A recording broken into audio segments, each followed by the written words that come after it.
देश के अंदर 2019 से ही मंदी का माहौल था, जिससे ट्रांसपोर्ट सेक्टर भी पीड़ित था। उम्मीद थी कि जल्द मंदी दूर होगी, तेजी के दिन आएंगे और 4 पैसे कमाएंगे। लेकिन कोरोना वायरस के चलते मार्च के अंदर पूरे देश के अंदर लॉकडाउन कर दिया गया। ट्रांसपोर्ट सेक्टर का पहिया एकदम से थम गया। ट्रांसपोर्टरों के हाल बुरे हो गए। बीमे भरना तो दूर की बात, गाड़ियों की किस्तें भरना मुश्किल हो गया। सरकार ने राहत के नाम पर मोराटोरियम की स्कीम चलाई। स्कीम का कुछ लोगों ने फायदा भी उठाया, लेकिन बाद में पता चला कि ब्याज के ऊपर भी ब्याज देना पड़ेगा।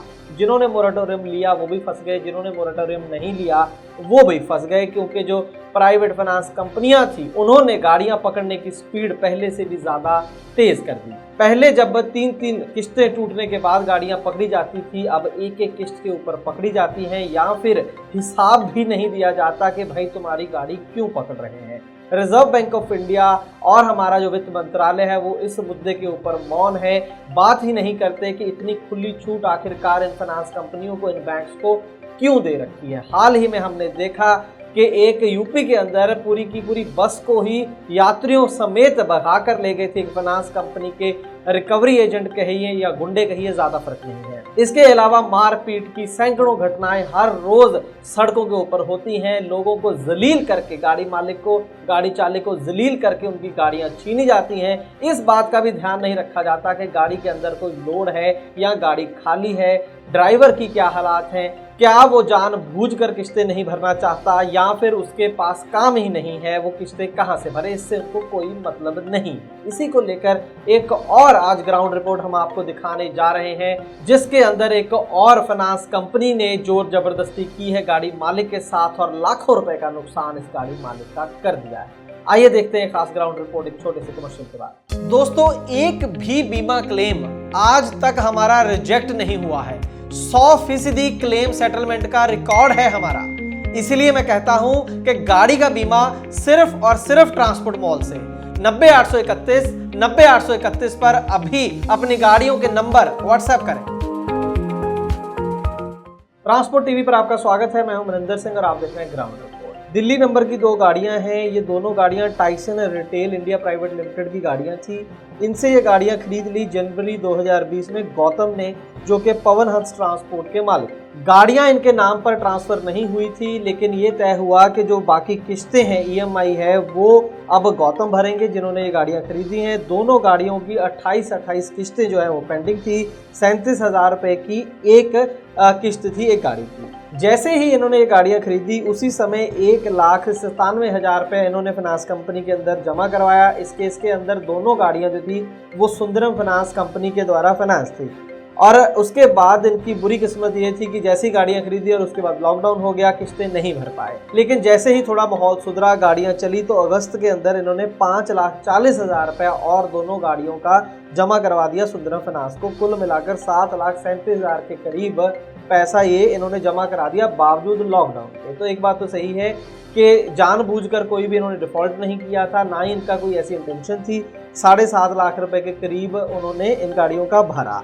ये पूरी तरह से बात हमें भी क्लियर नहीं हुई है कि जब अगस्त के अंदर ये 5,40,000 रुपये अतिरिक्त जमा करवाया गया, उस समय इनका पूरा उस दिन तक अप टू डेट हो गया था या कुछ पैसे बकाया थे। लेकिन हम मोटा मोटा अगर हिसाब लगाएं, हम 37,000 रुपये की एक किस्त है और जनवरी से लेकर अगस्त तक का अगर हम हिसाब लगाएं तो मोटा मोटा अगर आप देखें तो पैसा ये पूरा कर चुके थे। हो सकता है कि जुर्माना या एक्स्ट्रा ब्याज के कुछ पैसा रह गया हो, लेकिन ज़्यादातर जो EMI थी वो लाइन पर आ गई थी। लेकिन फाइनेंस कंपनी को इसकी कुछ नहीं पड़ी थी। अगस्त में 5.5 लाख रुपए जमा कराने के बावजूद भी 21 नवंबर को इनकी जो थी ये दोनों गाड़ियां वो सीज कर ली गई, दोनों पकड़ ली गई सुंदरम फाइनेंस कंपनी के द्वारा। और गौतम का ये दावा है कि कोई प्रीवियस जानकारी उनको नहीं दी गई, कोई नोटिस उनके पास नहीं आया पहले, जो कि ज़रूरी है कानूनी रूप में, और बिना किसी नोटिस के और सड़क से इनकी गाड़ियां पकड़ ली गई। जब एक गाड़ी के अंदर इलेक्ट्रॉनिक्स का सामान लोड था किसी पार्टी का, और इस सामान की कीमत 40 लाख रुपए बताई जा रही है। जी हाँ,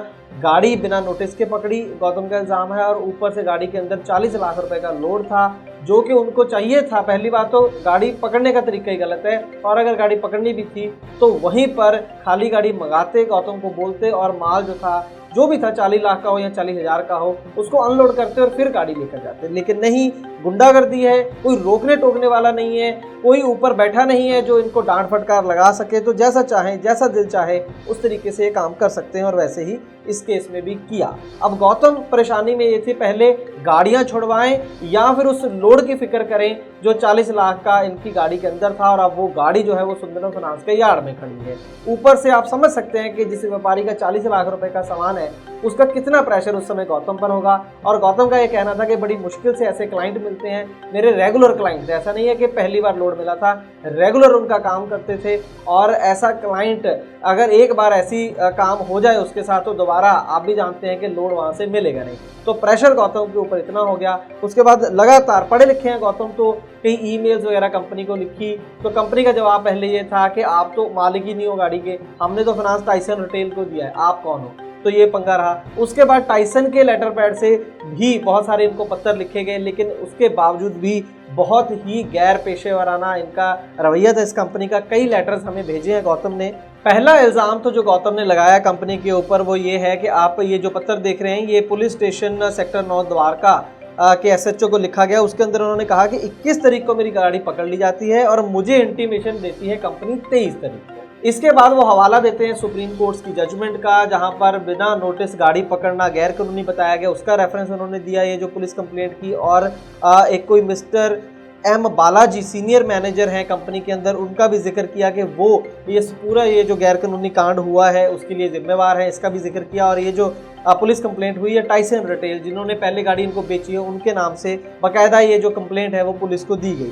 उसके बाद आप देखिए कि जब पत्र वगैरह लिखे गए, पुलिस को कंप्लेंट की गई, तो 23 तारीख को कंपनी की तरफ से ये इन्फॉर्मेशन आती है, जानकारी आती है कि आप जो आपकी गाड़ी के अंदर माल है उसे आप निकाल सकते हैं, आप हमारे यार्ड में जाएं और वहां से जो माल है गाड़ी में वो खाली गाड़ी में आप लेकर चले जाएं, हमें कोई एतराज नहीं है। फौरी तौर पर जो गाड़ी मालिक है गौतम, उन्होंने इंतज़ाम किया है खाली गाड़ी का, किसी की और की भाड़े पर ली और वहां पर खड़े हो गए कि माल उसके अंदर पलटी कर दिया जाए। लेकिन आप यकीन नहीं करेंगे कि 23 तारीख को ये खाली गाड़ी वहां पर लेकर गए और 29-30 तारीख को इनको वहां से माल अनलोड करने दिया गया। 6-7 दिन तक गौतम का दावा है कि वो खाली गाड़ी भाड़े पर लेकर वहां पर खड़े रहे, उसका भाड़ा भी दिया। और इन लोगों ने बावजूद इसके कि इनकी ऊपर से कंपनी के ऑर्डर आ चुके थे कि जो माल है वो खाली कर दो, लेकिन खाली नहीं किया गया। ऊपर से 5 लाख रुपया मांगा गया कि 5 लाख रुपया दो, फिर जो है माल तुम्हारा पलटी करवाएंगे दूसरी गाड़ी के अंदर। ये तो दूसरा इल्जाम। तीसरा सुनिए आप, हैरानी की बात ये थी, हमने भी गौतम से बार बार पूछा कि जब आपने अगस्त में वो पेमेंट करी 5.5 लाख रुपए की ऑलमोस्ट, तो तब कितना बकाया रह गया। तो उनका कहना था कि कंपनी ऐसी अजीब है, जो भी इनके ऑफिशियल्स काम कर रहे हैं, कि मुझे जो स्टेटमेंट ही नहीं दी है, मुझे EMI का शेड्यूल ही नहीं दिया कि भाई इतने पैसे तुम्हारे आ गए, इतने रहते हैं। बार बार मेरे मांगने पर नहीं दिए गए। ये जो पत्र आप देख सकते हैं, जो कंप्लेंट इन्होंने की है सुंदरम फाइनेंस को, जो पत्र लिखा है 25 नवंबर को, उसके अंदर बाकायदा 4 नंबर पॉइंट में इन्होंने इस बात का जिक्र भी किया गया है। इसके बाद नई दिक्कत यह आई कि जब पलटी हो गया माल गाड़ी के अंदर, तो ईवे बिल 2 दिन का था वो एक्सपायर हो गया, क्योंकि 6-7 दिन तो वहाँ यार्ड में खड़ी रही गाड़ी। तो ये एक और नई समस्या थी कि 40 लाख रुपए के सामान को आखिरकार वो ट्रांसपोर्ट कैसे करें। जिस कंपनी ने माल भेजा था वो कह रहे कि हम दोबारा ईवे बिल जारी नहीं करेंगे। देखिए, कारोबारी के लिए बर्बाद होने के बहुत से कारण होते हैं। एक तो एक्सटर्नल फैक्टर होते हैं कि मंदी है, उसमें वो कुछ नहीं कर सकता। सरकारों की नीतियां होती हैं, उसमें वो कुछ नहीं कर सकता। लेकिन ये भी एक बड़ा कारण है जब जो प्राइवेट कंपनी जो इतनी पावरफुल हो जाती है, इतनी स्ट्रांग हो जाती है कि आम आदमी उससे टक्कर ही नहीं ले सकता। वो जबरदस्ती भी करे, जोर जबरदस्ती भी करे, लेकिन जो कॉमन मैन होता है वो बावजूद इसके के कोर्ट्स हैं, अदालतें हैं, लेकिन वो कुछ कर नहीं पाता। ये उसकी जीती जाती मिसाल है। तो हम यही सरकार से कहना चाहें, अगर आप मंदी दूर नहीं कर सकते, अगर आपके पास लॉकडाउन का, पेंडेमिक का कोई हल नहीं है, तो कम से कम ये जो फाइनेंस कंपनी है, इनको जो खुली छूट दे रखी है उन पर कुछ ना कुछ लगाम लगाएं। इनकी एक एक हरकत की वजह से कितने परिवार बर्बाद हो जाते हैं, कितने लोगों का सालों का बनाया हुआ कारोबार जो है वो एकदम से मिट्टी हो जाता है इनकी एक हरकत की वजह से। हम अपील ही कर सकते हैं बार बार रिजर्व बैंक ऑफ इंडिया को, और फाइनेंस मिनिस्टर हमारे देश की हैं जो उनको, कि जल्द से जल्द मैडम जो हैं इनको कोई डायरेक्शन जारी करेंगी, RBI को डायरेक्शन जारी करे कि ये जो इनका रिकवरी का सिस्टम है उसके ऊपर लगाम लगाई जाए। बाकायदा इसके ऊपर एक्ट बना हुआ है, सरफासी एक्ट बना है, उसके ऊपर बार बार रिपोर्टिंग कर चुके हैं ट्रांसपोर्ट TV पर। आप दोबारा भी देखें, वीडियो का लिंक हम दे रहे हैं ऊपर।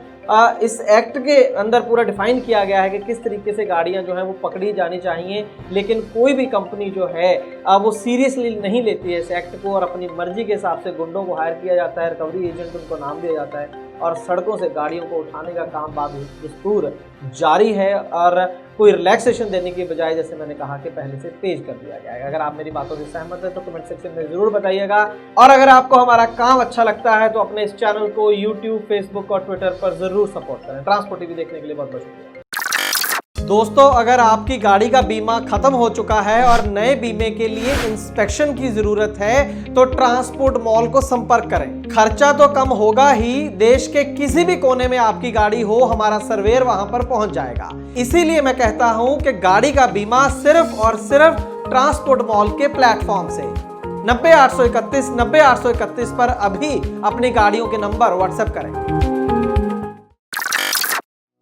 ट्रांसपोर्ट टीवी को यूट्यूब पर अभी करें सब्सक्राइब और दबाएं बेल आइकन। फेसबुक पर लाइक करें हमारा पेज और ट्विटर पर भी करें फॉलो। ट्रांसपोर्ट टीवी, जानकारी लाभकारी।